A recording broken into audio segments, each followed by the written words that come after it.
بسم اللہ الرحمن الرحیم۔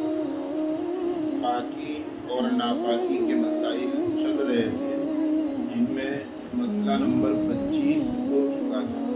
اب مسئلہ نمبر 26 یہ ہے کہ آدمی کا کھال جو ہے اس کا کیا حکم ہے، وہ پاک ہے یا ناپاک ہے۔ اس کا جواب یہ ہے کہ آدمی کی کھال جو ہے حکماً یہ ناپاک ہے۔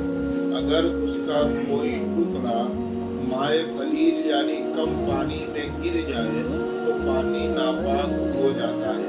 البتہ آدمی کے ہڈی یا دانت وغیرہ ایسے جن میں زندگی کے کوئی آثار نہیں ہوتے وہ پاک ہے، ان کے پانی میں گرنے سے پانی ناپاک نہیں ہوگا۔ مسئلہ نمبر 27، مردار کی ہڈی اور اس کے بال کا کیا حکم ہے؟ جواب: مردار جانور کی ہڈی ہے، پٹھے ہیں، سینگ ہے، بال ہے، کھر وغیرہ جن میں زندگی کے آثار نہیں ہوتے ہیں، لہذا وہ پاک ہے، بشرطے کہ ان میں چربی یا خون وغیرہ کی چکناہٹ نہ ہو تو وہ پاک ہے۔ مسئلہ نمبر 28، پالتو بلی کے جوتے کا کیا حکم ہے؟ اس کا جواب یہ ہے کہ اگر پالتو بلی پانی میں یا کھانے کی کسی چیز میں اگر منہ ڈال دے تو وہ پانی ضرورتاً ناپاک تو نہیں ہوتا لیکن مکروہ ہو جاتا ہے۔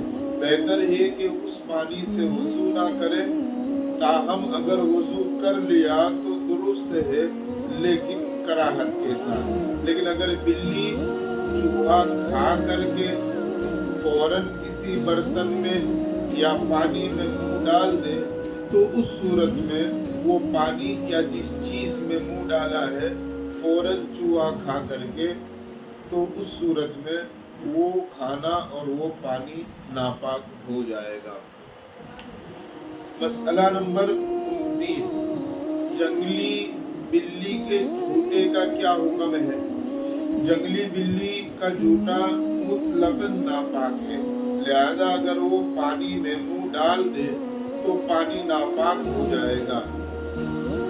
مسئلہ نمبر 30، بلی کا جوتا کھانا کیسا ہے؟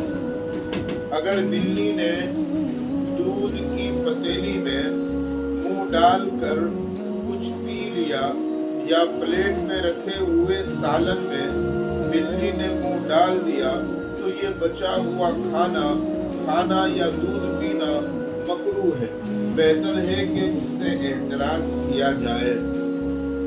مسئلہ نمبر 31، ہاتھی کے دانت یہ پاک ہے یا ناپاک ہے؟ جواب: ہاتھی کا دانت جو ہے شرعاً وہ پاک ہے، لہذا اس کا استعمال کرنا، اس کی خرید و فروخت کرنا سب جائز ہے۔ مسئلہ نمبر 32، مرغی کا پانی کے برتن میں منہ ڈال دے تو کیا حکم ہے؟ اس کا جواب یہ ہے، پہلی شکل یہ کہ اگر اس بات کا یقین یا غالب گمان ہو کہ اس کی چونچ میں کسی قسم کی نجاست کا اثر نہیں ہے، جیسا کہ عام طور پر پنجروں میں مرغیوں کا حال ہوتا ہے، تو ایسی مرغیوں کے پانی میں چونچ ڈالنے سے پانی ناپاک یا مکروہ نہیں ہوگا۔ مسئلہ نمبر 33، اگر اس بات کا یقین ہو جائے یا غالب گمان ہو کہ اس مرغی کے چونچ میں ناپاکی لگی ہوئی ہے، مثلاً مرغی اسی وقت نجاست کھا کر آئی ہے، تو ایسی مرغی کے پانی میں منہ ڈالنے کی وجہ سے بلا شبہ وہ پانی ناپاک ہو جائے گا۔ مسئلہ نمبر 34، اور اگر مرغی کھلی پھرنے والی ہے، وہ پاک چیزیں بھی کھاتی ہے اور ناپاک چیزیں بھی کھاتی ہے اور بظاہر نجاست کا اثر چونچ پر نمایاں نہ ہو، تو ایسی مرغیوں کا استعمال کردہ پانی مشکوک ہے، اس کا